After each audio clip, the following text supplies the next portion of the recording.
Welcome to A Conversation with History. I'm Harry Chrysler of the Institute of International Studies. Our guest today is Franklin Pierce Huddle, who is the U.S. Ambassador to Tajikistan. Dr. Huddle has a Ph.D. from Harvard University and has had a distinguished career in the U.S. Foreign Service. Dr. Huddle, welcome to Berkeley. Thank you very much, and welcome to you, and thanks for the kind words. Where were you born and raised? I was born in Providence, Rhode Island, and then at about age 1 went down to Washington, D.C. during the war to accompany my father, who was working, of course, and grew up there, and then went back to Brown in Rhode Island, and then went off to overseas in a variety of jobs. And looking back, how do you think your parents shaped your thinking about the world? Well, you know, I think they were rather internationalist, and even from about the age of 8 or 9, I remember meeting somebody who was in the Foreign Service and thinking to myself, this is an interesting job. So somehow they had primed me to think globally. And your father was an academic, but also somebody who crossed over into government. My father had been a teacher of English at Brown, and then he worked for Congress sort of as a science advisor, chief science advisor, if you will. Went back and also taught at the graduate school at American University, had a doctor's degree in political science. And a very prolific author on books about science policy, among other things? Yeah, I was, with some pride at Harvard, I looked up this long rack of 16 books or something like this and said, well, that's a tough act to follow. So I joined the Foreign Service instead.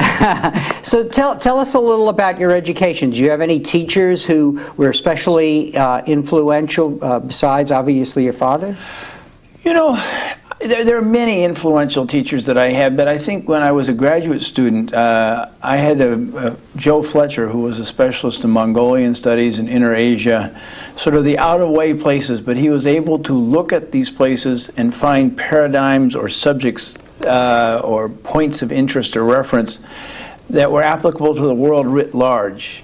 Mm-hmm. And they were more interesting for this because at the end of the day, because they were so abstracted from our day-to-day knowledge and consciousness, you could almost make the philosophical point more accurately. Mm-hmm. And so as an undergraduate at Brown, you majored in? Linguistics. Linguistics, and then that's what you went on to get a... No, I went to Columbia for a year as a special fellow in linguistics, and then I was in Peace Corps, and I came back to Harvard, and I took an MA in Middle Eastern Studies and a doctor's degree in Near Eastern Studies, Central Asian Studies, History and Languages. And what the interim between your undergraduate degree and your PhD was an exploration for you that actually helped pinpoint what you wanted to study as a doctoral student? Yeah, I was in Saudi Arabia sort of sitting there counting the sand dunes, teaching English, and I started reading about Central Asia and found it fascinating.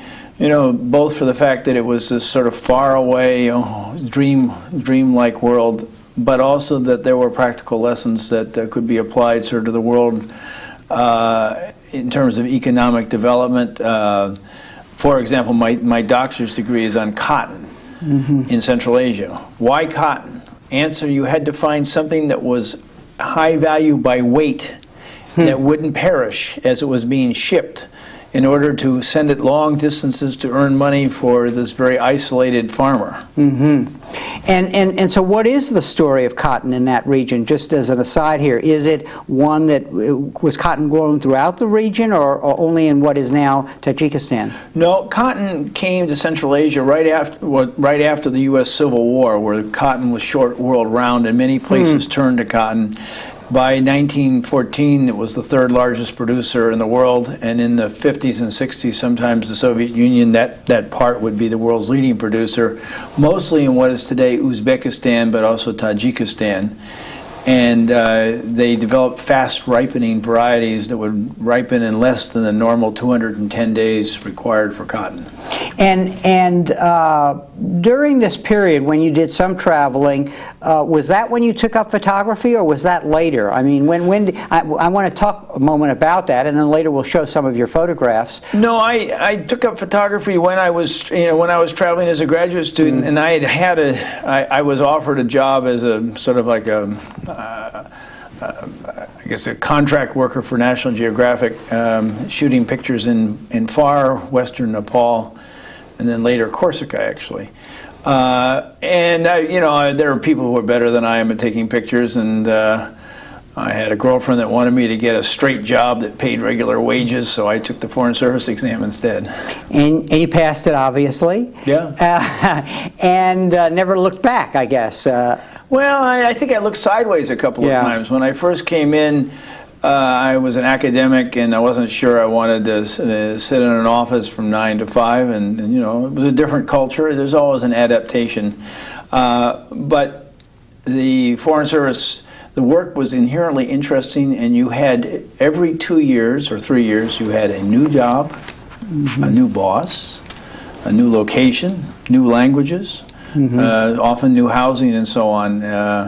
So in a sense, you had all the joys of being able to jump to new companies and yet get credit for working for the same employer.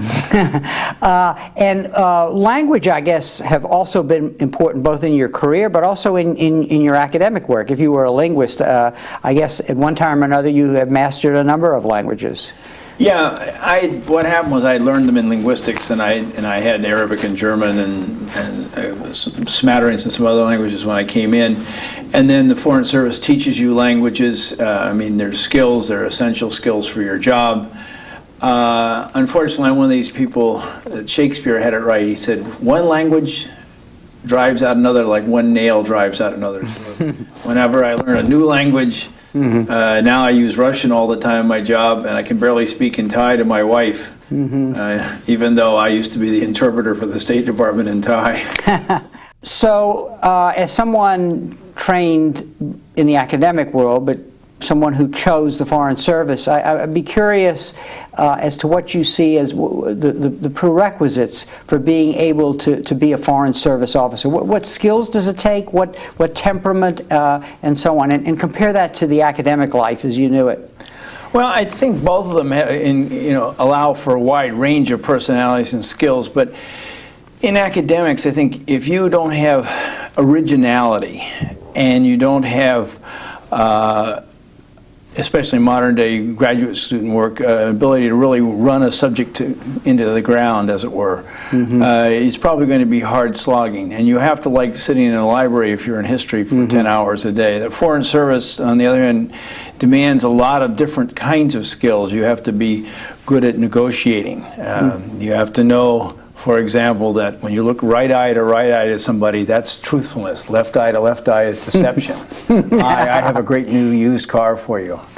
We're doing really well. And there are many skills like this in conversational skills. Interpersonal skills. You have to have leadership and management skills, which you may not need in academics. Both, of course, will have substantive knowledge and intellectual skills, but I think the Foreign Service is much wider in the sense it melds a whole raft of skills that it's fairly hard to get together in one person. We have good training programs, and it's a pretty difficult exam to start with, and I think they look for some things. And I guess it's very important that you actually understand your own country before you can understand other countries. I mean, in terms of our values and our history and so on. Yes, very well said. If you don't know what the United States is about, I always like to say I've been to all 50 states, and for many years. And I even drove one weekend to Kentucky to get that 50th state. But I think that's emblematic. You have to sort of have a sympathy for, an understanding for. It's probably a little bit of a crude analogy, but in a way you're like a lawyer representing a client. You have to know where the client is coming from, what he's about, what she or he needs in life, and so on. But we come back regularly in the Foreign Service. One reason I'm back here now is for a conference, but we come back every couple of years just in case you don't wind up being one of these people that suddenly becomes like a wealthy expatriate and disconnected from your home country. Now, once you're in a place, and we'll talk a little about some of the places that you've been, how do you get a sense of the terrain? How do you prepare and then learn that environment you're in? Obviously, if you were still an academic, you would go to the library a lot, assuming you weren't doing distance research. But what do you do as an ambassador or as a chargé d'affaires or whatever? Well, let me give you Tajikistan for an example. I started relearning Russian. Brushing up on Tajik, which is similar to Farsi, the language of Iran. I started reading some of the standard books on the area, reading cables and longer papers, some academic, some in-house papers on the country. Then once you're there, there's a whole welter of things that you may do. I think everybody has different ideas. I get out and I literally walk around on the streets and pop up to shopkeepers and ask them how are sales doing. Or I'll go to a movie theater and see a movie. Or I go to the zoo. The first week I was there, I went to the zoo. Watching people, how they relate to animals and how they treat their animals tells me something. I look at the signs. Are there freshly painted signs? That's usually a sign that the economy is actually doing okay. There are 1,000 little tricks like that you do the first week or two. And one of the things you do too is to keep learning. The first week or two, you notice many different things. You notice that the roofs are painted blue in Japan instead of, say, white or red, like in other country. After a couple of weeks, it's just part of the landscape, and you don't notice it anymore. So the trick is to ask new people as they come in, what did you find, Harry, that was different in Tajikistan when you first arrived at the airport? What struck you?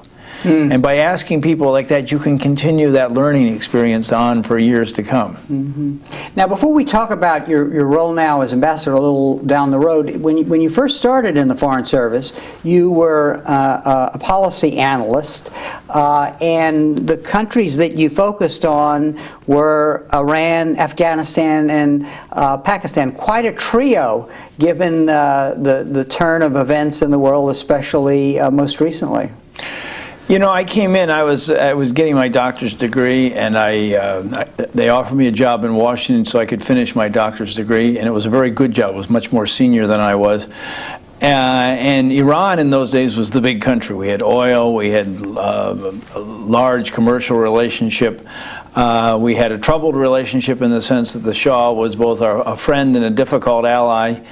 In Afghanistan, during the time I was there, we had a coup, a series of coups.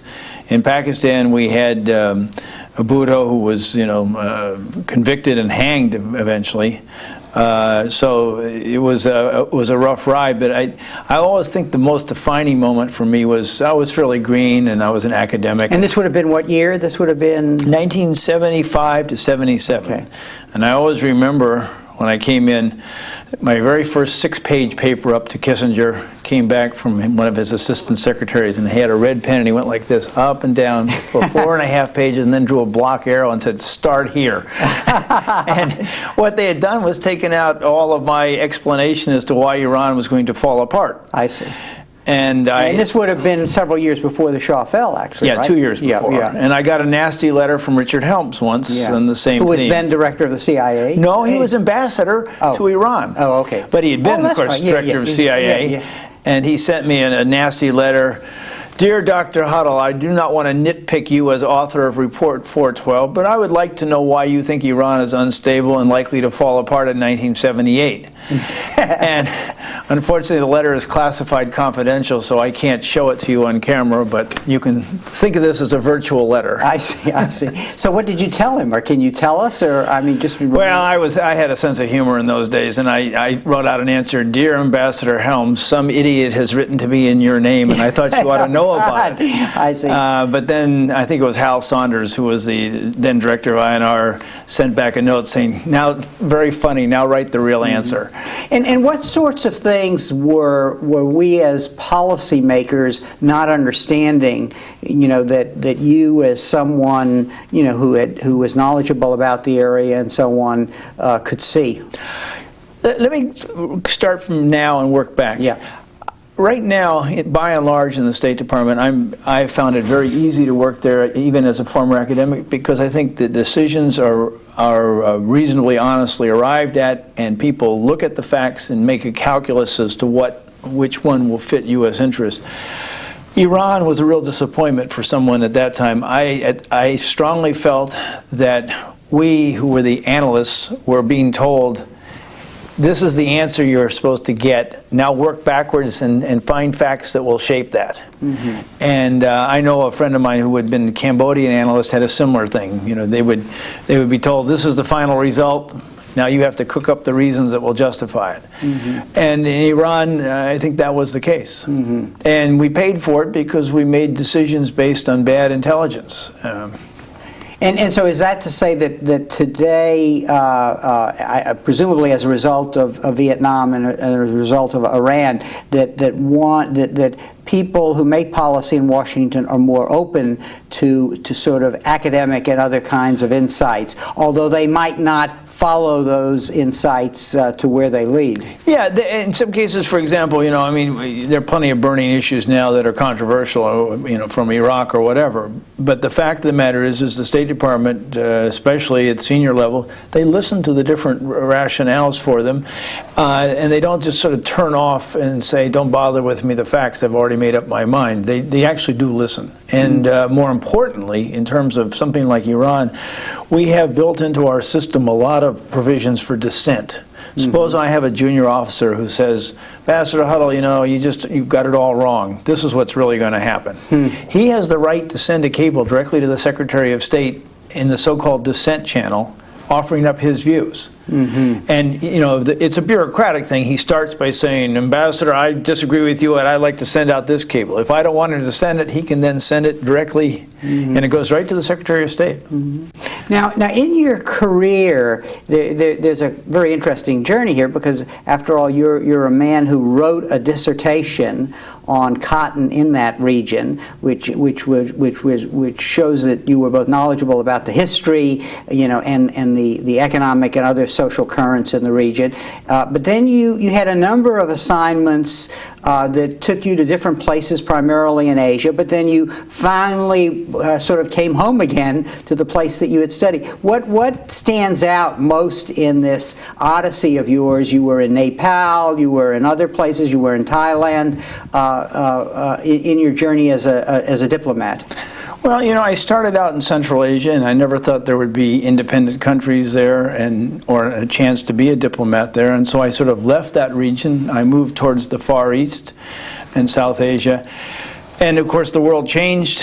1991, 92, I realized that there might be a chance I could come back and do to the area where I'd done my doctor's degree work.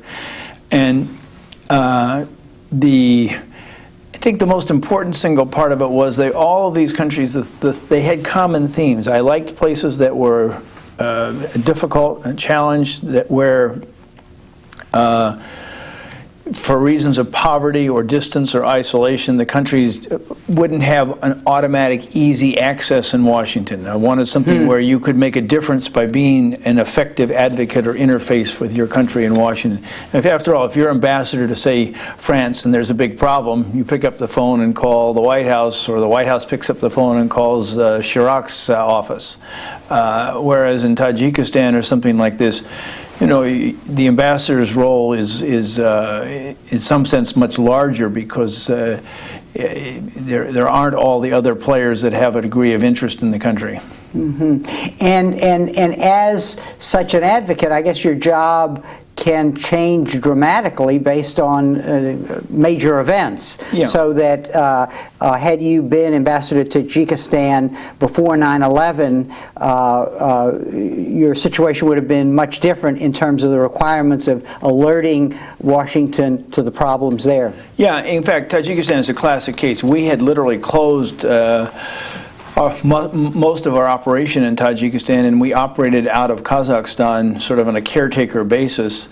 After 9/11, we came back down there. We had various operations going into Afghanistan. We had gas and go. There were military presence. Gulyab was considered for a major base. Secretary Rumsfeld was dropping in. General Franks was dropping in. The president of Tajikistan just went to Washington, D.C., stayed at Blair House for an official visit and so on.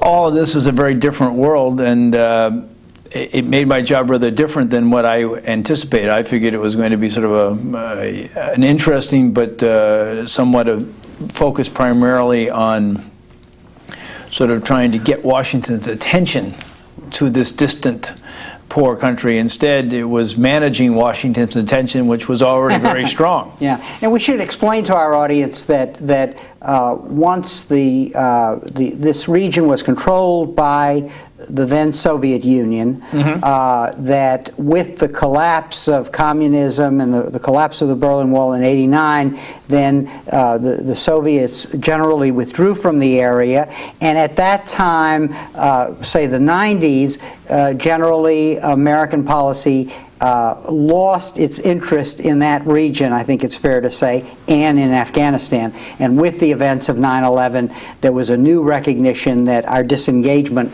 was not a policy that would work.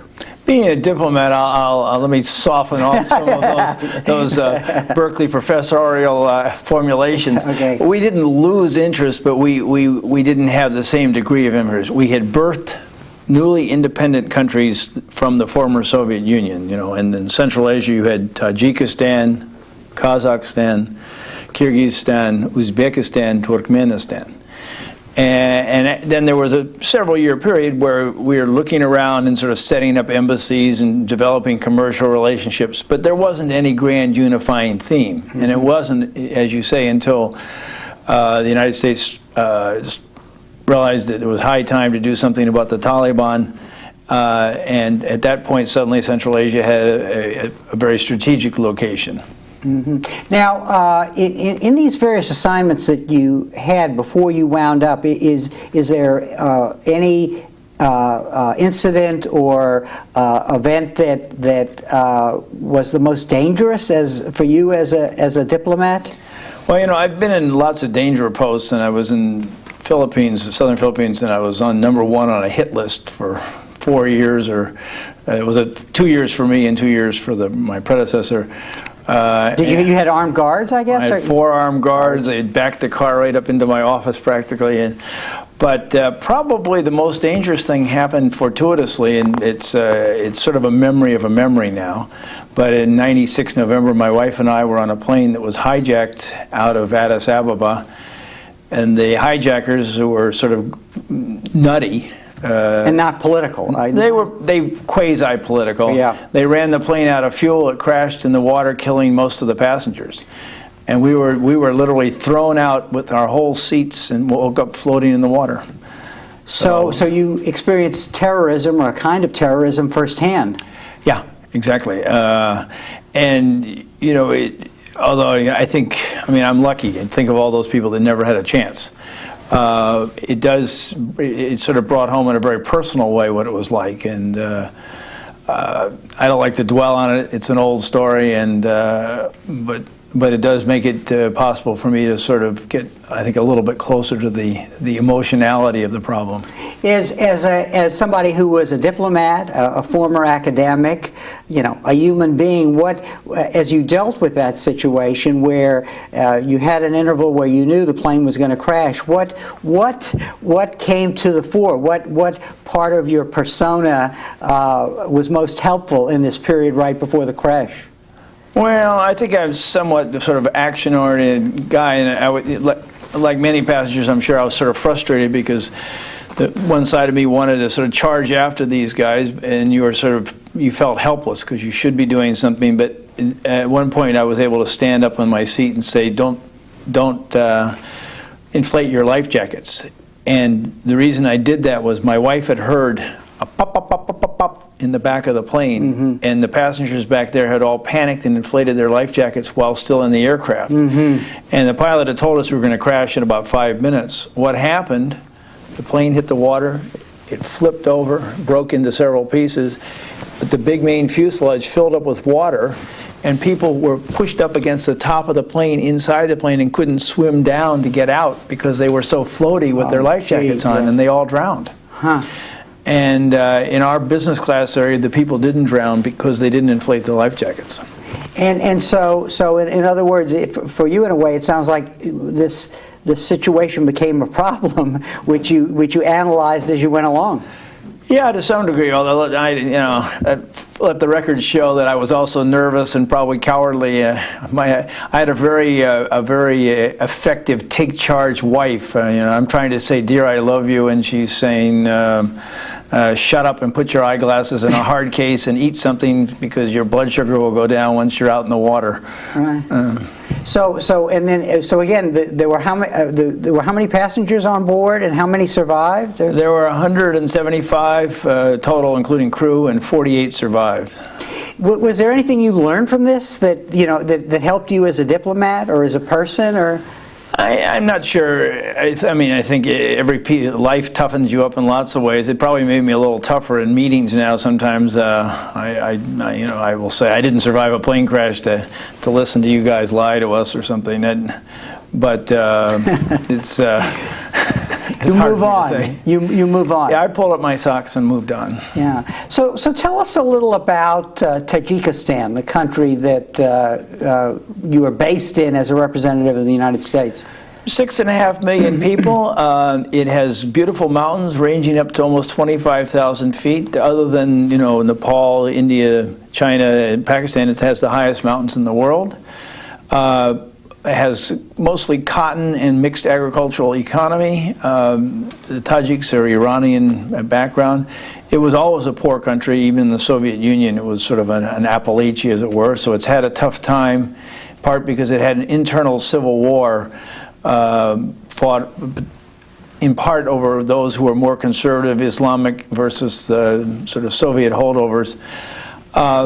People are very friendly. I often go out to villages to shoot photographs, for example, and when I did so, I went out and I eventually made postcards for the government. And you actually brought some of the photographs, so why don't we show them to our audience? And can you tell us a little about this? Is a typical... That's a typical Tajik, and I went out, and for last year, every weekend I would go out and shoot different villages, and then after a year, I printed the cards and gave the money to charity, which turned out to be the villages themselves. We went back and found the village, and then brought them, we lined up all the villagers in clumps. Okay, everybody up to this height, everybody up to this height, everybody up to this height. And then we gave out 100 sweaters, 100 fur hats. Oh, that's 100. correct. And so a little volunteerism being practiced by the representative of the U.S. government. Oh, it was a nice thing to do. These are nice people, and I'd gone out, and people are always taking pictures, but it's nice to give something back. And this is a picture of the countryside there. That's just a picture of the countryside, but you can see how beautiful it is, and the same flowers you have in Mount Rainier, as some have noticed. That's 45 minutes from Dushanbe, and one reason I did this was to encourage the government to print its own postcards using my photos for free, so that they could then attract the tourist industry. So I'm curious. You said here you're always looking for information by going on the streets and even asking people who come for the first time. How does photography help you see things about this country where you're our ambassador to? Well, I'm not sure. I usually take a Polaroid camera along, and then I take pictures of people and give them, and especially in rural areas where they've never seen sometimes a photograph before, people will start jumping up and down like a pogo stick as they see their image starting to form on a piece of paper. And then from there, that's an icebreaker. Then you have when President Rakhmonov of Tajikistan went to the Oval Office about a month ago, I went there with him. And he had this picture right here, the same picture to give to President Bush. I'd given him one. I said, give it to President Bush to see what this place looks like. And tell him it doesn't look like East Texas. And actually, I think, it was a very nice icebreaker for, sort of, what does my country look like? Once you've looked at a photograph, you have some sense for what the backdrop is. Now, in this part of the world, we must have a mixed set of goals, basically, some of which have to take priority over the others. After 9/11, quite obviously, our security concerns took priority and the war in Afghanistan. What difference does that make for somebody like you as the ambassador? How does it affect what you have to do and the way you do it? Well, in a sense, look, we have counterterrorism. There's a large transit narcotics problem from Afghanistan.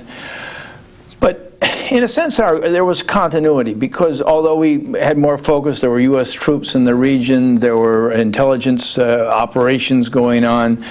We were concerned about safeguarding the leftover Soviet Union-era nuclear assets. By the same token, you know, rule of law, promotion of free and fair elections, you know, democratic norms, the things that, that you and I in the States would take for granted, that had always been something that was of concern to us, and it remains. In other words, the last time I talked to the president, for example, I said, you know, we've made our relationship a lot closer because of this horrible accident of fate. Mm-hmm. That you were next door to Afghanistan at a time when we had reason to go after the leadership of Afghanistan. But if you, as a distant country from us, and we are going to have a real relationship, our values and so on are going to have to be closer together.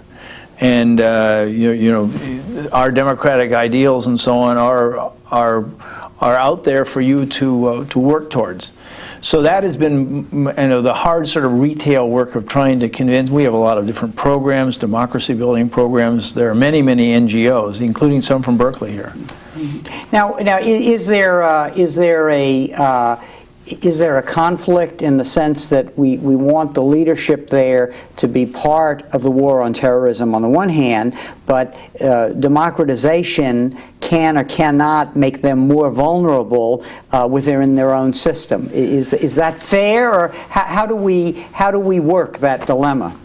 Well, I mean, I think what you're saying is very few people vote themselves out of a job. Mm-hmm. And I would like to think that, first of all, the better leaders, that they will survive, and if they give the electorate a chance to vote them up or down. And that if they don't think they'll survive, they'll shape up and improve their programs to the degree that they will be able to survive at the ballot box. I don't think it will destabilize Tajikistan at all to have an open election. I think rather the opposite. I think it will firm the country up. And quite frankly, they have started from a low base in the sense that it was a poor country, but they've made a lot more progress over the last year than some of the other countries in the region. In part, I think we are listened to. We're seen as a counterbalance to Moscow. And unlike the other Central Asian countries, Tajikistan continues to have Russian troops there. Mm-hmm. They came in during the Civil War, and by mutual agreement, they have not yet left. But Tajikistan, I think, is anxious that they not have a policy that's exclusively Moscow-centric. Are Western non-governmental organizations important on the ground there? Absolutely. In moving, and how does that happen, and what makes their participation in this democratization effort helpful? Well, we have, $40–50 million perhaps, say, of assistance that goes towards everything from building irrigation canals to promoting rule of law to rewriting business code to promoting regional and local elections. And usually the USAID and the other entities within the United States government don't do a lot of the basic pick and shovel work themselves. We get NGOs involved, and they in turn do the work directly. Some like CARE, Mercy Corps, Save the Children, Doctors Without Frontiers, and so on. Pragma.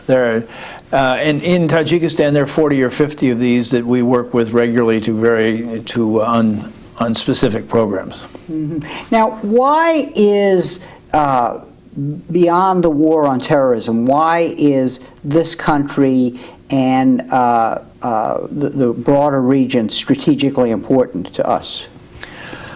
Well, I think what we learned from, a year and a half ago was that in a sense, every region of the world is strategic now. That you can no longer sort of write off one area as of no potential strategic importance to the United States. I mean, after all, Central Asia is distant from the United States. It doesn't really sit astride the absolutely key transportation or oil corridors or whatever of the world. But it has a role to play, and I think that's the way I would phrase the question. And did at some time in the past, did Islamic fundamentalism in its extremes form take hold in Tajikistan? Well, Tajikistan, in a sense, is where retro-Sovietism comes up against Islamic fundamentalism. You had a situation where you have, on the one hand, a country that was the beneficiary of almost $1 billion a year of, in effect, transfer payments from Moscow in the Soviet Union days. So the place was relatively well off. So there's a certain retro-Soviet thinking that sometimes comes into play. The same token, you have Islamic fundamentalism spilling over from Afghanistan and to a lesser degree from Iran. And both countries were sort of meddling in the Tajik internal polity. Eventually you had a civil war, which was complicated, but many of the combatants on the losing side, the non-current government side, were represented and were funded by either the Taliban or by Khamenei in Iran or his ilk. And in this in other words, what is our relationship with Islam? Islamic groups that are not part of the extreme element that are obviously our adversaries. I mean, are we able to work with Islam and the religion in that country so that they do not see us in the way that the extremists might paint us? Yeah, I think that Tajikistan actually is relatively easy because when the Civil War was settled 5 years ago, the current government brought the Islamic opposition elements into the government. They gave them cabinet portfolios, some of them quite important ones. There's a formal opposition, which is headed by a former Muslim combatant. He comes over to my embassy. He shows up at our functions. I've gone to call on him, and so on. And something like Ramadan, for example, I had a dinner, and the dinner included both the opposition, it included the deputy prime minister, and several other cabinet ministers for what was a social occasion, but they were there. Now, drugs from Afghanistan are a problem for the West. I think I read recently that 80% of the heroin in Europe comes from Afghanistan or something of that order. Now, a lot of that passes through Tajikistan and actually is a great source of the money that flows through the economy, correct? Or what are the numbers there, or the percentages? Or you can see the pained look on my face. And I'll tell you a funny story. When I was in Burma, we actually did a study once of what was the effect on the local economy, and we found the drug trade, yeah. And we found out that it actually had much less effect because most of the real money was being made by those who were moving it up the ladder. And so, in the case of Burma, much of the money was being made in Thailand or the U.S. or whatever. It was the farm gate price was very low. I see. In a sense, that paradigm is true in Tajikistan. The drugs leave Afghanistan. They go through all the Central Asian countries. Tajikistan seizes by far the most. They have a more active counter-narcotics program than some of the others. Plus, I suspect that the presence of the Russian border guards there helps to be tougher on enforcement. But what happens is, the amount of money that sort of spun off into the local economy from that is actually quite small. You don't see what I would call the classic signs of narco money, fast cars and so on. You see very, very little of that. I think most of the big money is probably winding up inside Moscow and other major Russian cities. And by far the biggest source of income for Tajikistan is the aluminum plant, cotton sales, and remittances from laborers who go abroad. Because once the economy suffered decline and the Civil War, about a third of the adult male labor force went off to work, much of it in the former Soviet Union, sending back remittances. Now, long term, if we're looking at our interests in the region, it's going to take both a settlement and stabilization in Afghanistan, and then also a kind of some sort of regional development for all of the Central Asian countries, as opposed to one rising to the top because of one resource. I guess one or another of the countries have the oil, but the others don't. You should be in my business. You ask good questions, and you framed it exactly right. That, in fact, is the thrust of U.S. policy. We recognize one of the problems for Tajikistan, which is a very poor, isolated country. How does it make a living? How does it develop trade and so on? Well, the answer is, one, it has to build up its neighbors or have neighbors that are better off. And if you drew a bad luck to have, say, Afghanistan as your major neighbor to the south, you've got to do something, and a regional approach is clearly the way to go. Tomorrow, for example, I'm going to a company called Aqua here in San Francisco that has a pretty good-sized investment in Tajikistan in bottled water. They have probably one of the world's 2 or 3 best underground aquifers for water. Absolutely delicious, beautiful water. And one of the problems they face is it's hard to sell to one of the immediate neighbors of Tajikistan because they have an 85% duty on this. And to break down these tariff walls, to improve the communications, there are no plane flights, for example, from Uzbekistan, Tashkent to Tajikistan. To encourage that is the only way to go, because the region can only sort of survive in a global economy as we midwife it into the global economy. We have to create a large enough entity within that area so that it can be competitive. And I guess we have an interest on the security side in seeing that these economic developments occur so that one of these countries doesn't become a basket case, which then becomes a haven for the terrorists, as was the case in Afghanistan. Yeah, I mean, that, but also just, our sheer human decency values. I mean, we don't want to leave poor people with no chance to try to improve their livelihood. I'd like to see everybody have a chance to put food on the table. Now, if students were to watch this tape, how would you advise them to prepare for the future? Say, if they had an interest in diplomacy and an interest in what you're characterizing is the lesser developed, poorer parts of the world, and helping them have a voice in Washington or through other means. Well, I'm not sure. Years ago, I read a book called I think it was Developing Economics of Developing Countries or something, by Agrawal and Singh. And that was what I sort of did in answer to your question. In other words, I found a book. There's another one called Tropical Gangsters, which is about Equatorial Guinea, written by a development specialist who goes there and he surfs on the weekends while he works during the week on development matters. Everybody has to find their own magic and their own formula, but I guess what I would say is that if you have a wide range of interests, you're flexible, you want to live overseas, and you want to be on the cutting edge of real diplomacy, join the Foreign Service. It's a great job. Now, as they prepare for this future, I assume that where you are now, which is the site of the great game of diplomacy in the 19th century, that's still going on, right? I mean, there is still under the surface a jockeying for position among the great powers. Yeah, I mean, I don't put it in those terms, but yeah, that's correct. I think everybody's always sort of wondering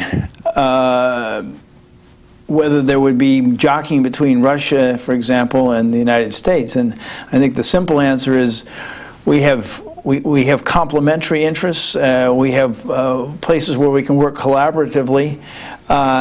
Of course, there are areas where there is going to be some wariness or suspicion, some left over from the Cold War.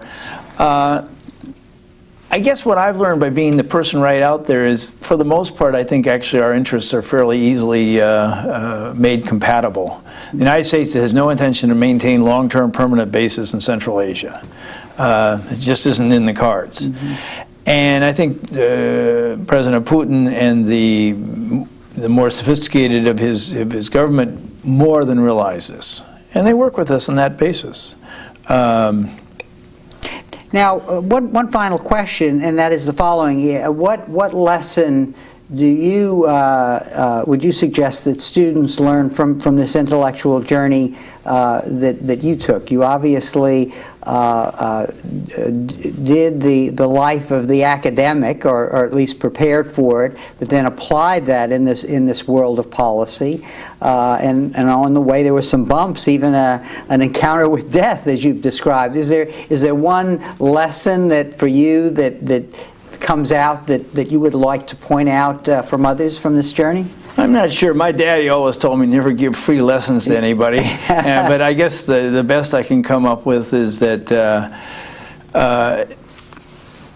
if you have a good academic preparation in an area and you decide not to stay in teaching itself, that the Foreign Service is one of the nicest ways to graft your knowledge onto something that's a little bit more active in day-to-day contemporary politics. Well, on that note, Ambassador Huddle, I want to thank you very much for joining us today and sharing your story with us. Thank you very much. Thank you. My pleasure. And thank you very much for joining us for this conversation with history.